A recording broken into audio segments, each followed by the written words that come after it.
যখন কুকুরও মানুষকে হার মানায়, সত্যের আদালতে এক অবিশ্বাস্য বিচার। আসসালামু আলাইকুম প্রিয় দর্শকবৃন্দ, আজকের গল্পটি আমাদের শেখায় জীবনে শেখার শেষ নেই, আর সত্য একদিন না একদিন প্রকাশ পেতেই হয়। এক গ্রামে অধিকাংশ মানুষই মিথ্যা বলার জন্য কুখ্যাত ছিল। সেই গ্রামেই এক ব্যক্তি গোপনে এক মহিলাকে বিয়ে করে। বিয়েটি ছিল সম্পূর্ণ শরীয়তসম্মত। দুজন সাক্ষী এবং মহিলার অভিভাবকের উপস্থিতিতে আক্ত সম্পন্ন হয়। কয়েক মাস পর স্বামী স্ত্রীর মধ্যে বিরোধ দেখা দেয়। রাগের মাথায় স্বামী স্ত্রীকে ঘরছাড়া করে এবং তার প্রাপ্য অধিকার অস্বীকার করে। অসহায় সেই নারী ন্যায় বিচারের আশায় আদালতের দ্বারস্থ হয়। বিচারক তাকে জিজ্ঞেস করলেন, তোমার বিয়ের কোনো প্রমাণ আছে? মহিলা আত্মবিশ্বাসের সাথে বললেন, জি আছে, সাক্ষীরা উপস্থিত আছেন।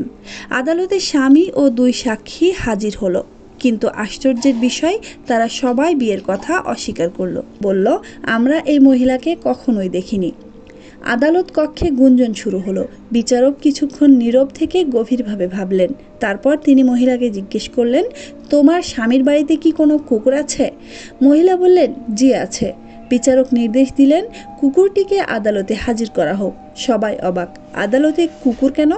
বিচারক বললেন, যদি কুকুরটি এই মহিলাকে দেখে ঘ্যাও ঘ্যাও করে তবে সে মিথ্যাবাদী, আর যদি চুপ থাকে, লেজ নাড়ায়, পরিচিত মানুষের মতো আচরণ করে, তবে এরা মিথ্যা বলছে।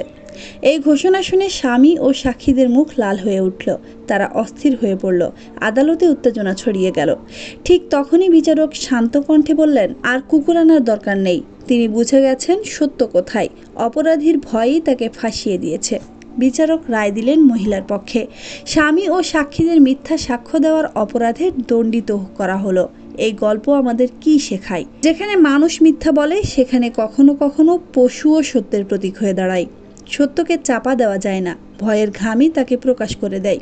মনে রাখবেন, মিথ্যা হয়তো কিছু সময়ের জন্য জয়ী মনে হতে পারে, কিন্তু শেষ পর্যন্ত সত্যই বিজয়ী হয়। আল্লাহ আমাদের সবাইকে সত্যবাদী হওয়ার তৌফিক দিন। আমিন।